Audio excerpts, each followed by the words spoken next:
Good morning. My name is Bob, and I'm a Unitarian. And come on now. You know what to say. My name is Bob, and I'm a Unitarian. So pleased to welcome you all to our first of several summer services at Eliot Chapel.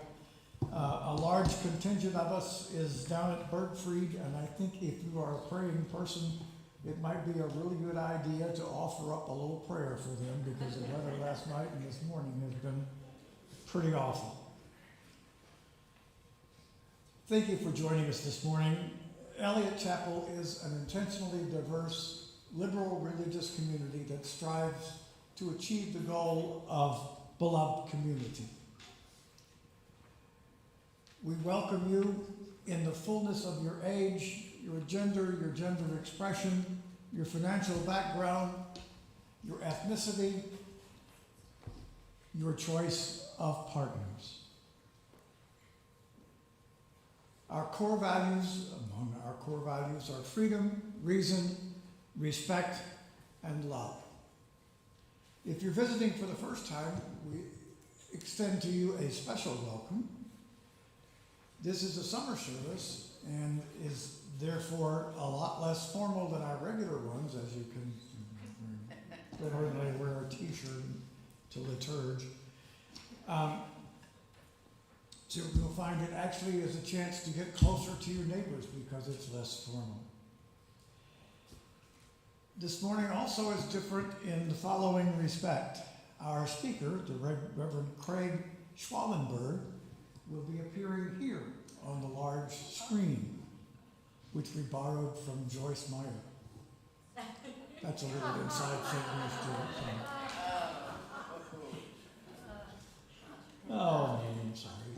But anyway, this is going to be a very unusual service, and we ask for your indulgence if there are technical glitches or two, because I haven't done this before, and there may be something that just doesn't, the timing doesn't work. If you are new, if you received a guest form on the way in, please fill it out so that we can stay in touch with you. We hope you find something here that speaks to your spiritual needs, and we welcome the strength that you bring to us. After the service, we ask you to join us for our Unitarian sacrament of coffee and conversation. Come forward in the church and exit to your right and follow the cheerful voices into Adams Hall, our fellowship hall. If you're new or newish or just want somebody to talk to, please take a blue coffee cup. That way we'll know that you are in the mood to chat, and we'll make a special attempt to include you in the conversation, especially if you have questions about Eliot Chapel. Take a blue cup. Somebody will be there to answer them for sure. Okay. Okay. From now on through the summer, conversation of the Sunday services will be at 10 o'clock. This is until August. I think the last date is August the 25th. At any rate, we're glad to have you with us, and now here's a message from our guest speaker.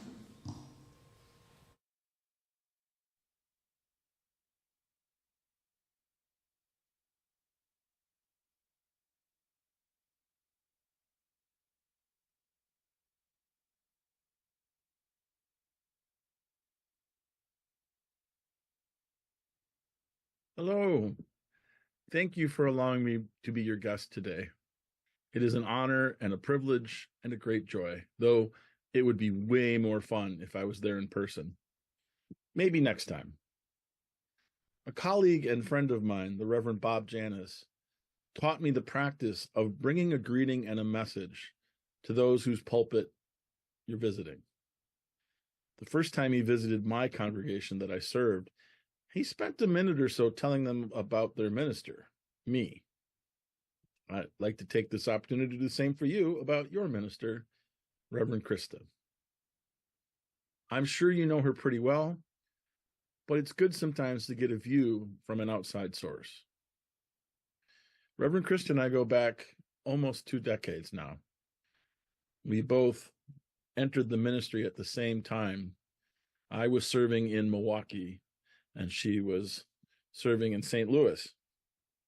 We started attending ministerial gatherings and retreats together, and I remember her being generous with her laughter and her musical talents and her wisdom.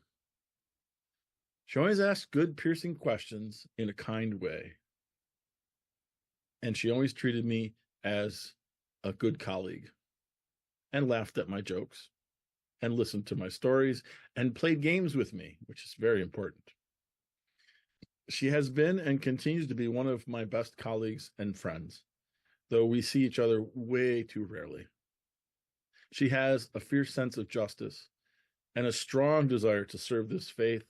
We've both traveled a crooked path through the ministry, serving congregations of varying sizes in various locations, sometimes far from our partners. And it's been difficult. And without her support, I'm not sure I would have made it. And yet, she perseveres, and I hope I was of some support to her as well. I often end these introductions by making some disparaging comments about my colleagues' poker skills. It's a running joke. But I can't really do that with Reverend Krista. Out of deep respect and great love and a bit of card-related intimidation, I'll just say I gave her her poker nickname, and no, I'm not telling you what it is. You are fortunate to have her as your minister. You will do amazing ministry together. You already have. Please treat her well. She deserves it. And she's going to treat you well either way. That's the type of minister and the type of person she is. Thank you again for letting me be your guest today, and thank you for the invitation, Krista.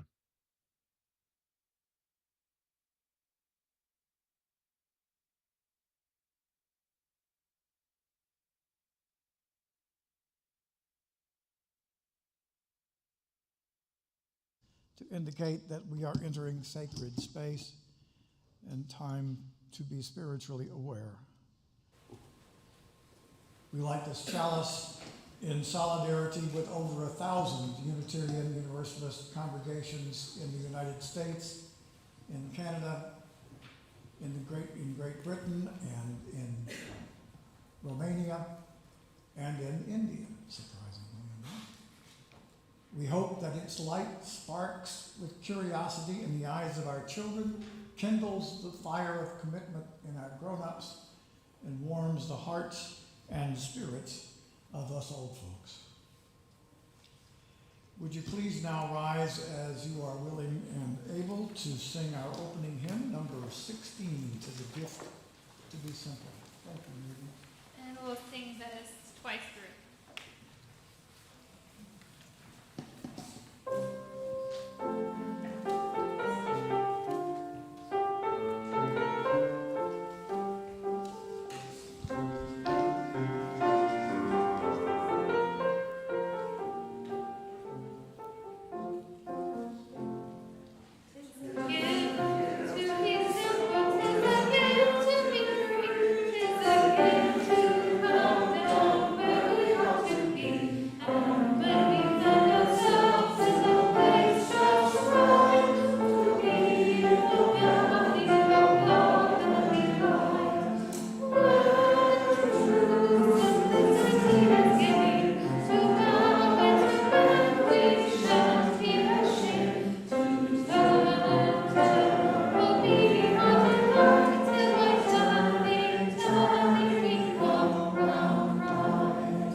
Williams to lead the congregational covenant this morning.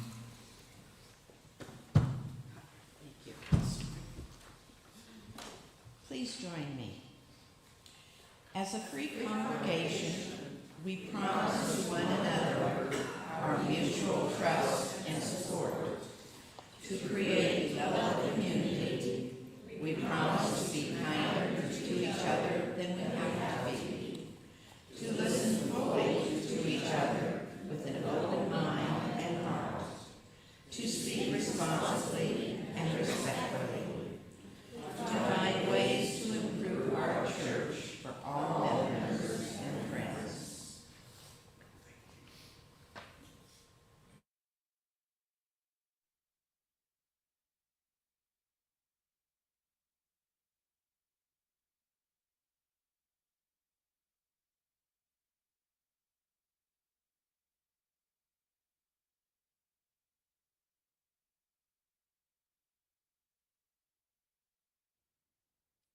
Our wisdom story today is a different kind of story because this story has never been told before, and it will likely never be told again because we're going to tell it together right now.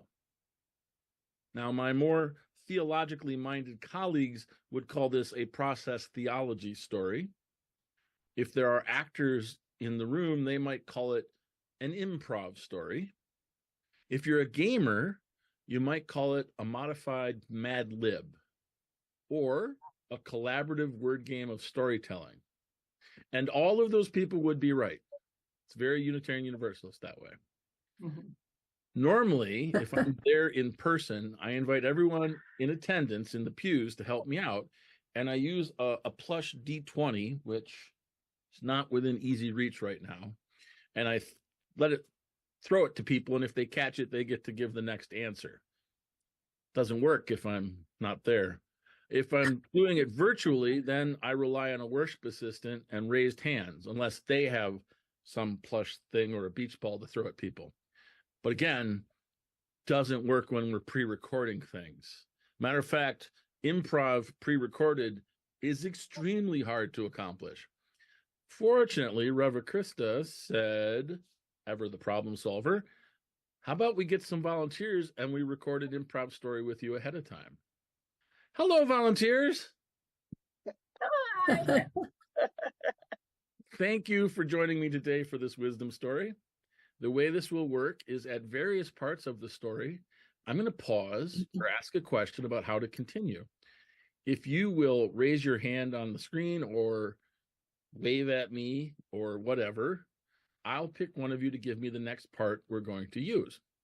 Now, if you have given an answer, sit on your hands for the next time I ask. Otherwise, the really fast people will always get their story told and the slow people will not get their story told. And where's the democracy in that? So, any questions about how to do this? No. Okay. All right, then let's do this. We have to start with the title. You have not seen the order of service, but the people attending today will have seen it. The title is The Blank That Blanked. I don't know what the story is, so I need someone to tell me what. Yes, Debbie. The cicada that. The cicada that. There's Somebody another else blank. who wants to There's fill in another the next blank. The cicada that. Yes, Dottie. The cicada that sang. Okay. Today's wisdom story is about the cicada that sang.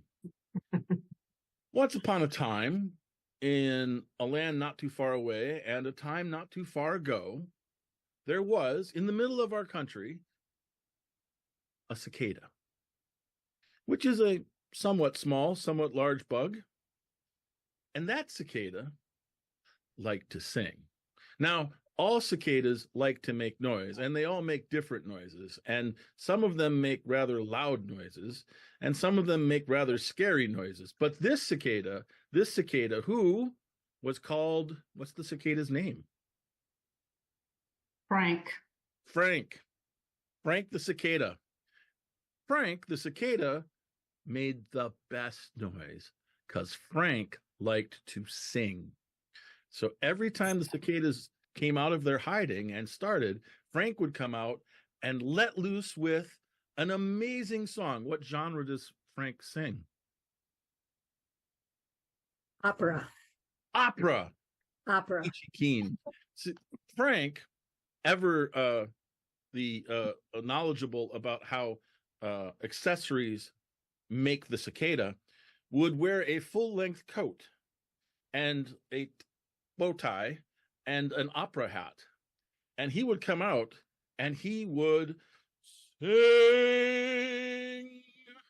And all of the other cicadas would stop to listen. Some of the cicadas tried to make their noises louder. Some of them tried to follow along. But the youngest cicadas, what did the youngest cicadas do? Yes, Dottie. They clapped. They clapped. Yeah. And they clapped. It's not often that you clap during opera singing, but somehow Frank made it work. And all of the cicadas started keeping a beat.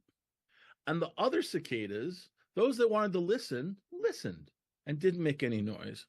And those that wanted to join in, they joined in with their own sounds. And Frank made it work. And the younger cicadas kept the beat. And it became a concert. But Frank was a little worried. Frank was a little worried about those that didn't sing. Why didn't the other cicadas sing? They were shy. Oh, I'm sorry. Then Debbie says they were shy. All right, so Sorry. the other cicadas were shy, and probably because they couldn't sing opera like Frank, and they couldn't keep a beat like the young cicadas. All they could do is make their normal cicada noises, which I'm not going to try to make that. I'm too shy to do that. But the younger cicadas would encourage them, And Frank would ask them to join in anyway, if they wanted to, no forcing anybody. But any noise, Frank said, is singing, if you sing it with joy in your heart. And so the younger cicadas kept the beat, and Frank sang the opera, and all the other cicadas joined in, including the shy ones, and it became a chorus of joy and laughter and courage. And the local community started selling tickets for the people to come and hear the singing cicadas. And what did they do with the money they raised from the singing cicadas? Yes. Yes. They went to support trans kids in Missouri. And that is exactly what they did. And the cicadas were all for it. And the money went to help the trans kids in the local community until the time came for the cicadas to go back underground. And Frank doffed his hat, took off his tie, and went back underground. But the community kept singing and kept protecting the kids. And that's the end of our story.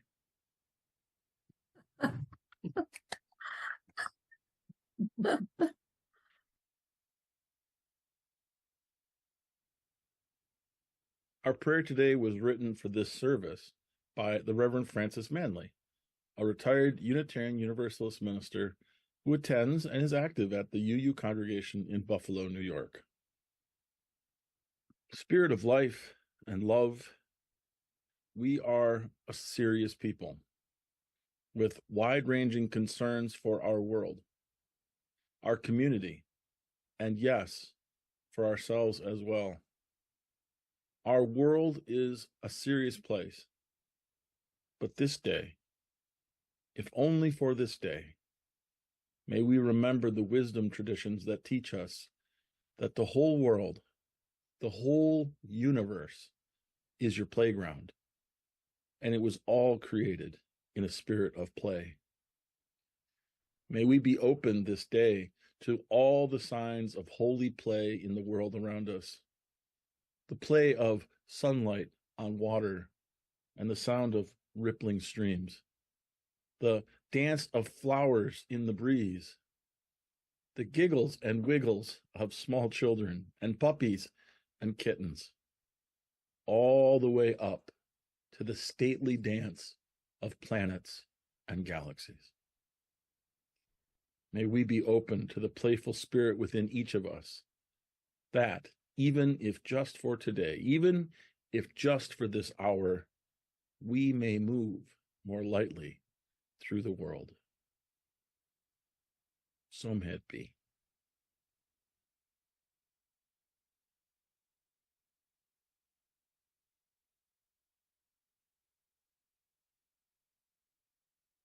Number 123, Spirit of Life.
Each week we share our offering with a firm or organization that shares our values of commitment to social justice. This morning, that shared offering will go to East Side Heart at Home Family Center, an organization which seeks to combine people in imaginative and productive ways to create a better atmosphere in terms of family and home dynamics on the East Side. Please be generous. The offering will now be gladly received.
With thanks to our greeters this morning for their service, will you join me in the innocent words of dedication? To the work of our church, which is reading baptized in love and compassion, we dedicate our lives and these our offerings.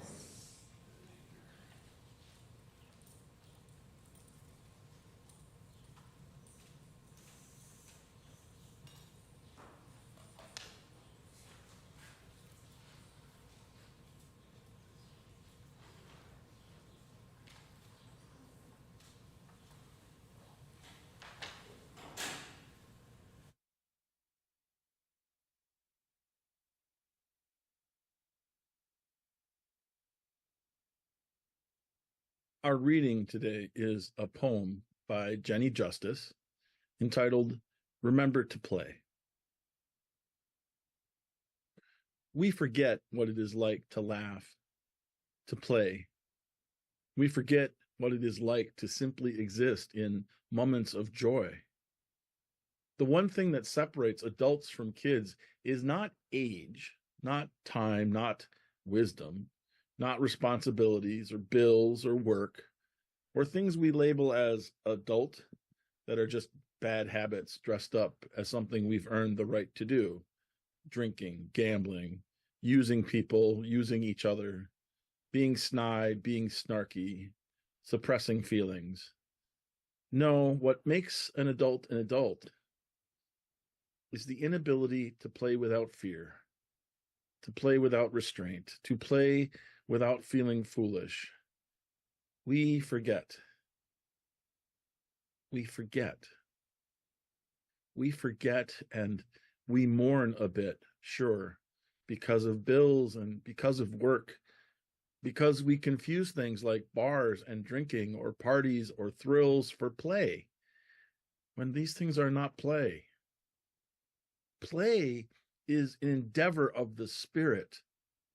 Playfulness is an attitude of pure glee. Playing is curiosity in action, discovery, pretending. Play is approaching each moment as new, full of beautiful possibility, of imagination.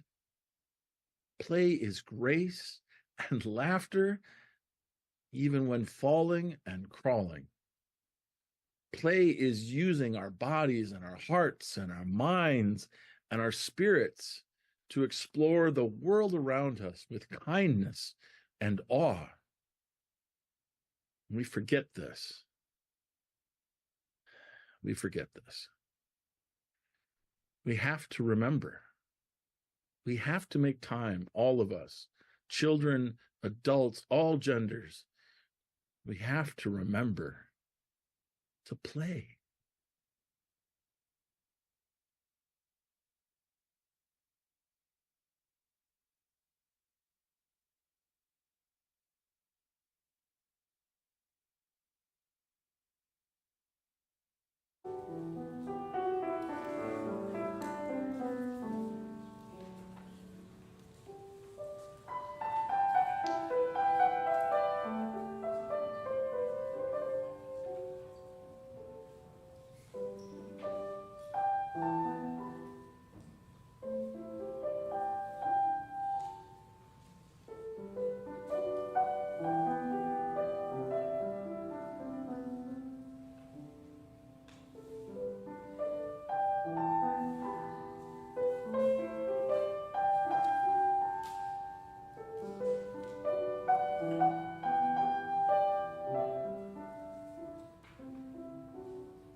Hope some of you enjoyed our storytelling game.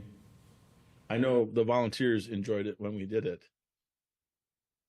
I hope some of you liked where we ended up in the story.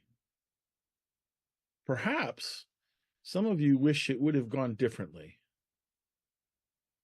Some of you might have even found it a bit nerve-wracking, even though you weren't in danger of being called upon.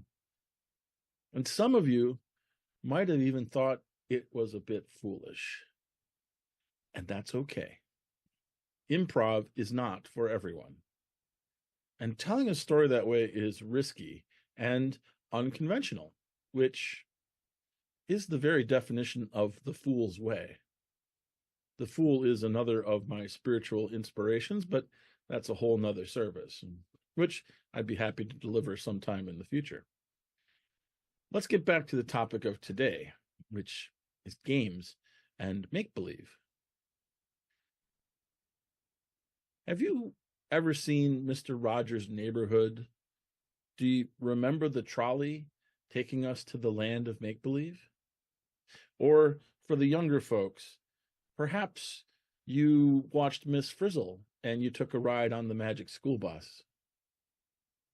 Maybe some of you have played Dungeons and Dragons or some other role-playing game. If we were in person, I'd ask you to raise your hand so I could see my people.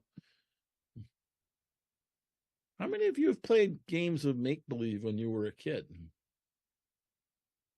Do you still play them now as adults? Are you sure? If you said no, if you don't play games of make-believe, I would ask yourself, why not? Why did you stop? Our imagination is a wonderful gift. As adults, we don't often talk about imagination, or if we do, we talk about it with a different word. We sometimes talk about people's creativity. Have you noticed the different connotation between those two words? He's got a very active imagination. She is quite the creative person. Imagination is seen as a bit frivolous, and creative is, well, a productive thing. We use it for writers and musicians and painters, and we tie creativity to results or problem solving. What do we link imagination to? Dreaming, wishing, fantasies, having our heads in the clouds. We are doing ourselves a disservice this way. Imagination is way more powerful and way more important than we give it credit for. Imagination is the first step to transformation. Now, before we get too far down this path, I want to head off a potential misunderstanding, a possible misconception. I'm going to talk about the power of imagining today and the power of positive thinking. I am not preaching the prosperity gospel, and I am most certainly not expounding on the secret. I hope not to offend anyone when I say this, but both of those related theologies are just bad. I know you do not expect a Unitarian Universalist minister to say something like that. We are supposed to be open-minded, and we are often described as welcoming all beliefs. But that is only half right. We are open-minded, but not so much that we let our brains fall out. And a close study of the prosperity gospel and the secret will quickly lead you to some very ugly places that are not consistent with our UU principles or our message of love and respect for all. So I am not talking about those today. I am talking about playing make-believe, the amazing power of our imagination. More and more, scientists are discovering that what we think about makes a huge difference in our moods, our mental health, our physical health, and our short-term and long-term success, however you may define that loaded word. Olympic-level athletes use visualization to see themselves performing every part of their sport, including crossing the finishing line, breaking the record, clearing the bar, whatever they hope to accomplish. Visualization is another word for imagination. It's solo role-playing. Therapists and teachers have been using role-playing for decades, usually asking people to imagine themselves in a certain social situation, facing a difficult, stressful encounter, and acting out how they would navigate it. Sometimes this is a solo exercise, and sometimes it's done with a partner. Perhaps you have been asked at a training workshop or some type of seminar to do a little role play. Did you enjoy it? Oddly enough, considering I am a professional game master, an empath, and an extrovert that absolutely loves role-playing games. I loathe role-playing exercises at workshops. As soon as I see them coming my way, I duck out the door before they can assign it to me. See, the difference is very few of us want to role-play ourselves in difficult or challenging situations. We have a word for that already. It's called life. Role-playing can be way more fun when we can pretend to be someone else doing something amazing somewhere or someone else. Turns out, it's also rather therapeutic too. In the last couple of decades, many social scientists, psychologists, and therapists have started using role-playing games with clients, young and old, to help build communication skills, creative problem solving, ego strengthening, identity exploration, confidence building, sharpening focus, delaying gratification, adaptive behaviors, anger management, and many other therapeutic outcomes. Role-playing games have become a popular means of helping those on the autism spectrum. Role-playing games have proven amazingly effective with our incarcerated populations in teaching social skills and survival skills that make recidivism less likely. In schools, prisons, churches, boardrooms, the power of make-believe is being harnessed with games to help people make significant changes. And we do it every day, usually in ways we aren't even trying to. Are you one of those people that considers yourself a worrier? Perhaps you've called yourself a worst case scenario thinker. My wife, Cheryl D. Decker, is a trained, certified consulting hypnotist. Her ministry is one of teaching people how to use their thoughts, their imagination, to help them make improvements and changes in their everyday lives. I'm very proud of her. She says, worry is a terrible waste of your imagination. She taught me a great deal about the power of our beliefs, our thoughts, our make-believe. That's what worry is, you know. Worrying about the worst case scenario is a solo game of make-believe in a horror genre. It's you playing the part in a horror film, mentally casting ourselves in a disaster flick. Personally, I would rather be in a superhero movie or an adventure in a heroic story. Wouldn't you? Our thoughts lead to feelings, and they in turn lead to actions and reactions. Some people think feelings lead to thoughts. They are only partly right. Let's say your heart rate is up. Your palms are sweaty. Your stomach is a little fluttery. How are you feeling? Are you sure? Are you nervous or are you excited? The body's response is exactly the same for both. Your body reacts first, and then your brain looks for context. Why are my hands sweating? Why is my heart rate up? Why is my stomach fluttery? It looks around. Am I nervous or am I excited? And the brain makes the decision based on what's going on around it. You can decide rather than being nervous to be excited. It's the same. Let me give you a hypnosis trick Cheryl taught me. She calls them Jedi mind tricks. I call them mental cantrips. It really depends on what game genre you're going to use. This one is useful if you are headed into surgery. Before you go in, before they give you the anesthetic, imagine what favorite food you will eat when you wake up. Imagine it in as much detail as possible. Imagine it so deeply that your mouth waters and your tummy grumbles. I'm actually starting to drool a little bit thinking about the perfect burger. Anyway, think of whatever your perfect food is before you go under the anesthetic.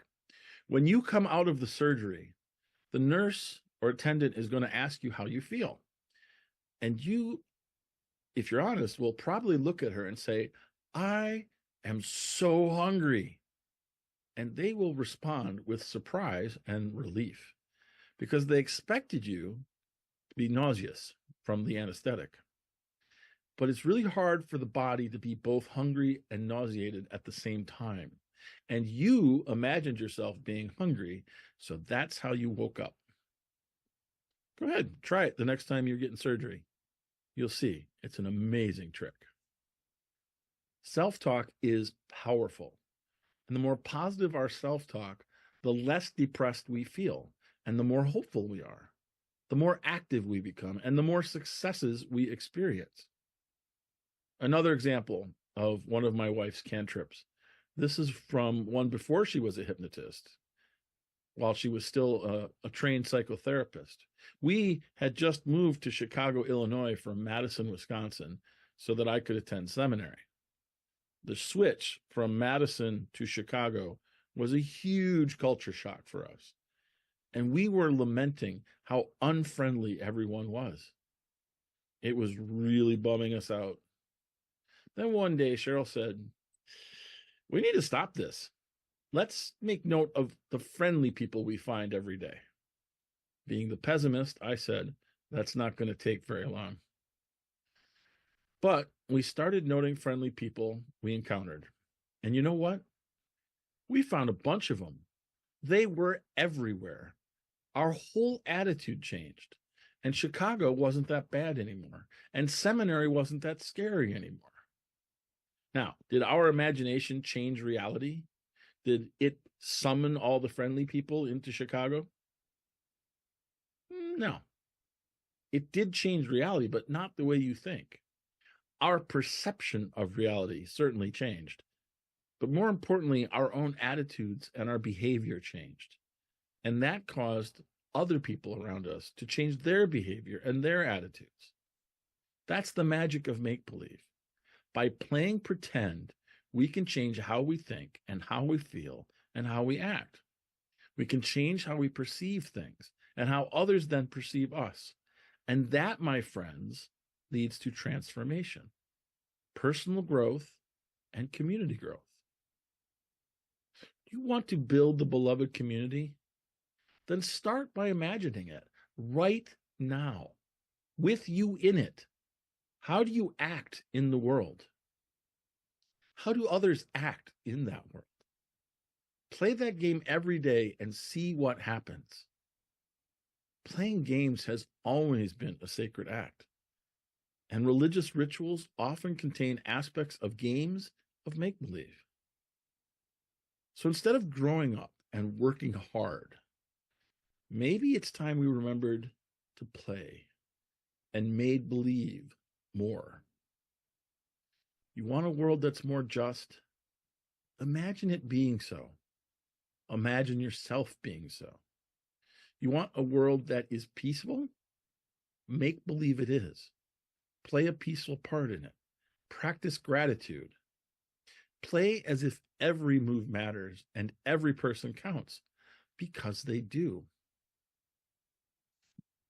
Process theology, which I mentioned at the beginning of our story, is simply the belief that creation is ongoing and we are co-creators of the world.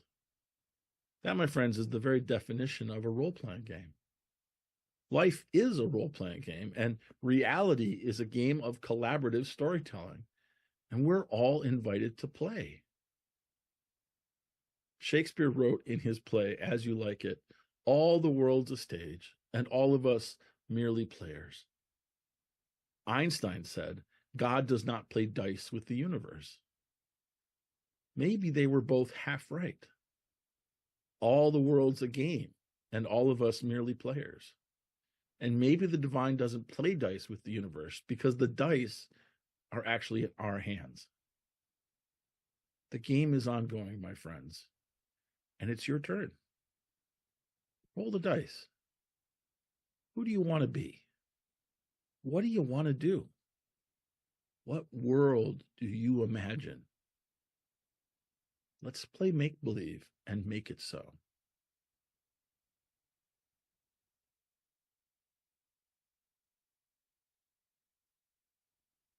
Hello.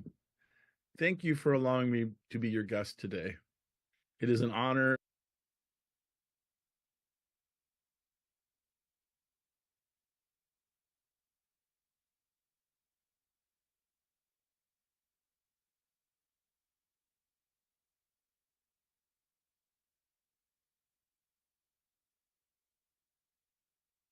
That he might tune in via Zoom. So if you're there, Reverend Craig, thank you very much. Your message was greatly appreciated. And while we're at it, thank you to our musicians, wonderful David Nalesnik and Megan Dembski, who has served as our song leader this morning. Please rise as you're willing and able and join in the closing hymn number 1024. It's in your teal hymnal.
Please join me in the use of words with which we extinguish our chalice. We extinguish this chalice, not the light of truth, the warmth of community, or the fire of commitment.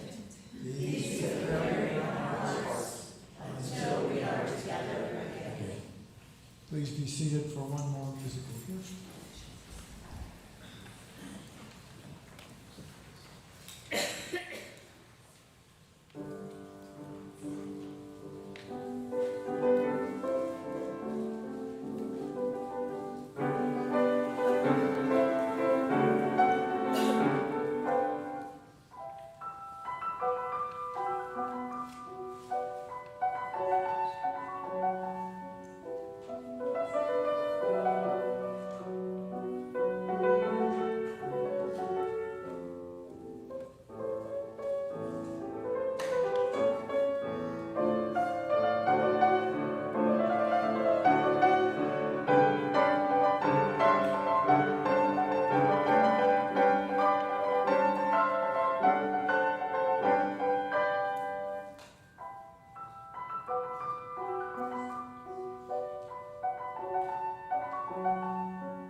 Vaya con Dios.